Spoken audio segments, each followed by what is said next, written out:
Eu sou a Roberta, essa é a Jéssica, as nossas Cristianes, as nossas Cris, o Renan e a Claricela.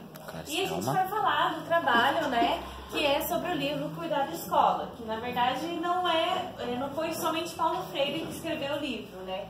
Foram diversos autores que o Paulo Freire acabou reunindo tudo em uma obra só.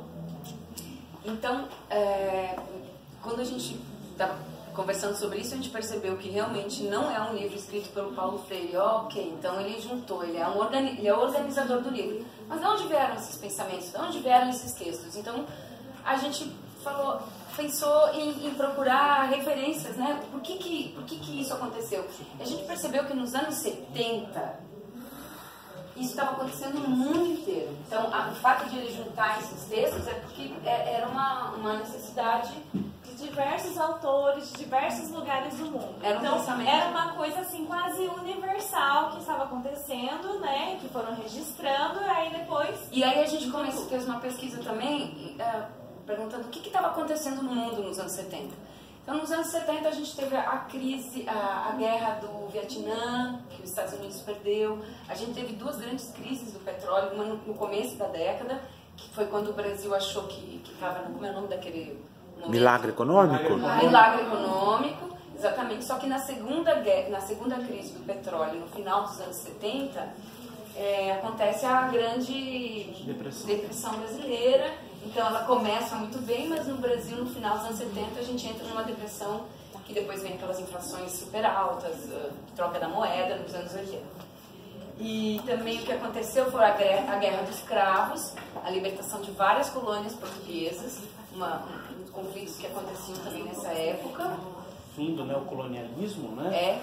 Também nesse período. Então era um período, tinha também a ditadura no Chile, perseguição do Allende, muitas coisas que envolviam...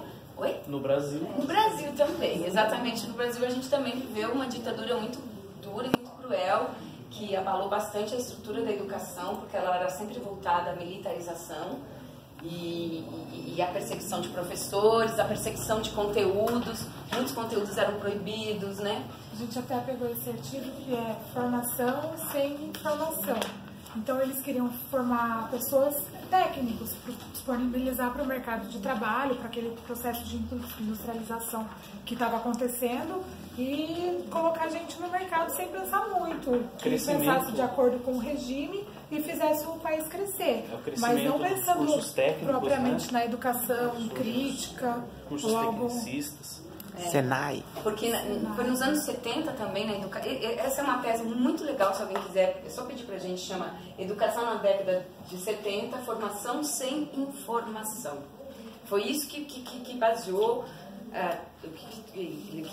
que essa década teve de importante, assim, que a gente achou relevante e que conversa com os assuntos dos livros. Essa nossa pesquisa foi por que estão falando isso, né? Por que essa massificação da mão de obra? Então, nos anos 70 aconteceu que, no começo, tinha 300 mil vagas de ensino superior. No final, já tinha 1 milhão de vagas. Na década de 70 que surgem no estado de São Paulo a Unicamp, em 74, e a Unesp, que ela é fundada e ela é espalhada por todo o estado de São Paulo, né, nas regiões mais distantes, justamente porque precisava fomentar a economia. E aí como que você faz, né? Como você vai criar essa mão de obra para as indústrias que vêm chegando e vêm, sobretudo, saindo daí nesse momento do estado da grande São Paulo, a partir das universidades, né? E também os cursos técnicos, além das universidades, vieram os cursos técnicos que era para fazer mão de obra para as indústrias. E o que aconteceu de resultado disso é que, com o aumento de pessoas nas universidades, com o aumento de pessoas que leem, começaram também os movimentos de conscientização do sistema ditatorial militar que estava acontecendo. Então começaram as grandes revoluções. Muitos professores foram perseguidos, muitos professores perderam a possibilidade de continuar dando aula. E isso aconteceu no final da década de 70, começo dos anos 80. Então a gente procurou procurar teses, contextualizar, tipo assim, por que eles fizeram esse livro? Qual que é esse livro? Porque ele foi lançado no Brasil em 1980. Foi depois de tudo isso. Isso já estava acontecendo na Europa, nessa década, esses pensamentos, esse questionamento de uma educação autoritária, que é o que a gente vê muito no livro. E se a gente parar para pensar na ditadura, os professores nem eram professores em si. O que acontecia é que a profissão foi totalmente desvalorizada. Quem ficava era qualquer um, porque você não tinha estabilidade, você não sabia se no ano seguinte você seria professor ou não. Provavelmente seria outra pessoa que iria pegar o lugar, porque era um contrato para o ano letivo. Acabou o ano letivo, acabou sem emprego. Então foi uma época que os professores largaram a profissão. Os que ficaram sofriam perseguição, como ela falou, e depois veio essa necessidade de modificação no ensino. O que queria fazer para adequar e como que esses professores iriam regressar para a educação. Por isso que o livro foi Até lançado. o começo do livro é sobre o professor desmotivado, né? Nossa, quer dizer, começa motivado, aí depois ao longo do tempo... É uma aparência, né? Parece que tá tudo bem, mas não tá tudo aí bem. começa o problema em casa, aí os problemas também vão pra escola. Começa a refletir, né? E mais a fundo de tudo que acontece. Não só aqui no Brasil, como também o livro mostra, né, dados de outros países. E como que tá a educação nos outros países. Aí o livro vai mostrando essas críticas, né, através do diálogo entre os personagens, que vão refletindo, né, sobre toda a trajetória da escola e como que estava naquela época. Eles reforçam que a escola sempre foi elitizada, sempre foi para filhos de nobres, de pessoas que tinham grana e que realmente a classe operária, as classes mais baixas, não tinham condições de chegar. A gente fala também aqui muito sobre a meritocracia, muito em evidência no novo plano de diretrizes e bases do presidente eleito, baseado basicamente na meritocracia, que não questiona de onde vem a pessoa. Ela fala que quando a criança entra na escola são todos iguais, então eles dão o mesmo conteúdo e isso aumenta muito a evasão escolar, as pessoas que às vezes não têm comida em casa. A gente sabe que tem criança que vai na escola às vezes para comer a merenda, isso é uma realidade, não é uma piadinha. Ou seja, é uma escola que não vê os alunos como diferentes. Todos são uniformes, têm acesso às mesmas matérias, falam a mesma linguagem escolar, né? E esses são certos pontos que o livro acaba retratando, né? A gente até trouxe umas imagens aqui que fala, né, sobre o mundo uniforme, todo mundo falando a mesma língua, né? Todo mundo em silêncio, que na sala de aula é para ter silêncio, para prestar atenção no professor, né? A criança, ela é cuidada como um objeto frágil, né? A criança, ela não tem autonomia na escola, ela é sempre mandada, né? Aqui, ó, a criança, ela é parafusada na cadeira. Eu achei muito interessante, porque eu fiz um link com a minha vida, né? Uma verdadeira lição do totalitarismo. Esses dias eu fui na reunião da escola do meu filho, ele tem 5 anos. A professora começou assim: seu filho só quer brincar. Eu falei, nossa, que bom que você está me falando isso, porque eu ficaria surpresa se fosse diferente. Mas é muitas vezes o que a gente vê que a escola impõe, já quer desde pequenininho que estude para o vestibular, né? Soldadinho de chumbo. E isso acaba... A produtora desse sistema, né? Como a escola, ela é um produto dessa injustiça e ela acaba reforçando e reproduzindo cada vez mais essa injustiça, que ela é inerente ao nosso sistema, né? O sistema político, econômico, e aí... Que é o último capítulo do livro. Será que esse problema é de dentro da escola ou será que esse problema vem de fora? Como que a escola se comporta, né?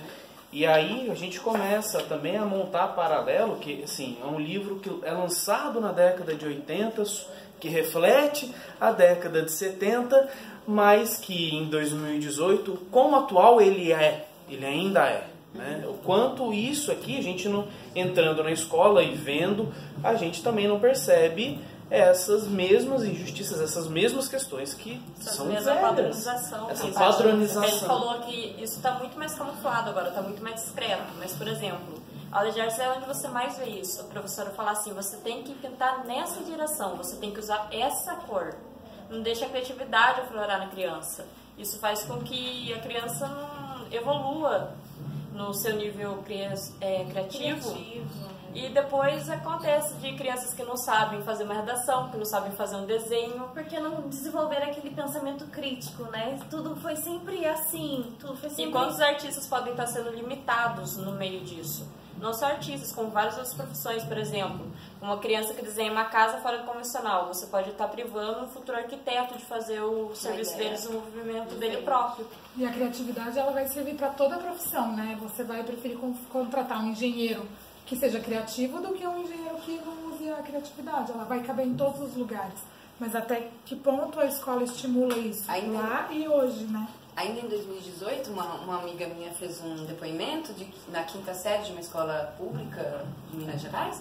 Se a criança pinta fora do traço preto, ela perde nota de 5 anos. Aí o pai foi questionar, falando, você tá errado, pai, eu tenho que fazer dentro. E aí ele falou, não, agora eu pinto dentro.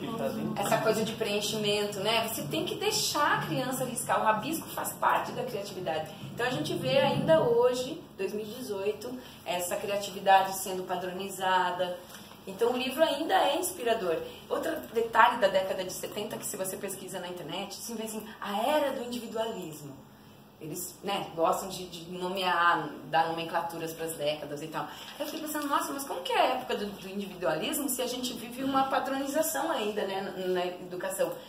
Então eu acho que esse nome faz sentido quando você começa a ter um pensamento sobre o individual, sobre cada ser humano, sabe? O questionamento sobre... Você não pode dar o mesmo conteúdo para todos. Talvez não seja legal deixar todo mundo uniformizado igual. Você despersonaliza as pessoas e forma realmente mão de obra para as indústrias. Então, eu acho que a década de 70 também teve essa característica de ser uma década onde as pessoas começam a pensar o ser humano e não um bloco de pessoas a serviço de um sistema.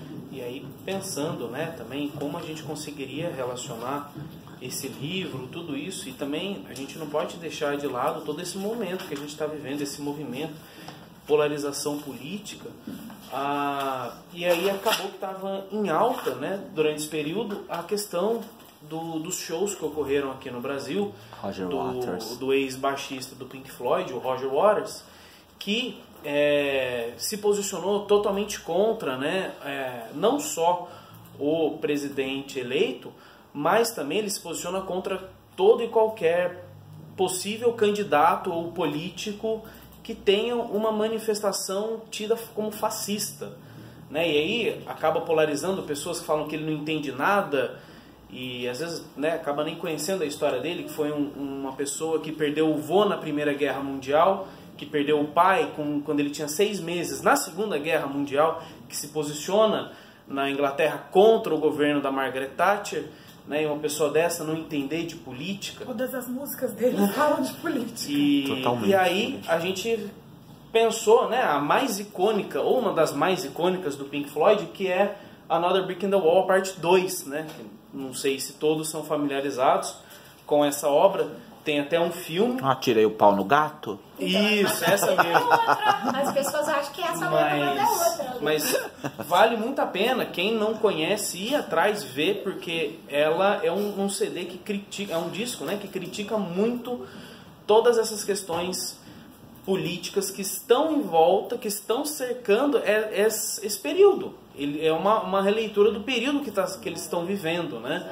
Que é o final da década de 70. Ele lançou em 79, esse disco. Mas uma coisa que daí eu estava conversando hoje com o Renan, falando, nossa, de onde que veio esse link com o livro? Porque, na verdade, como esse assunto estava em voga, você começa a ver umas imagens e fala, eu já vi esse martelo, eu já vi esse desenho, eu já vi essa máquina de fazer carne humana, de fazer gente.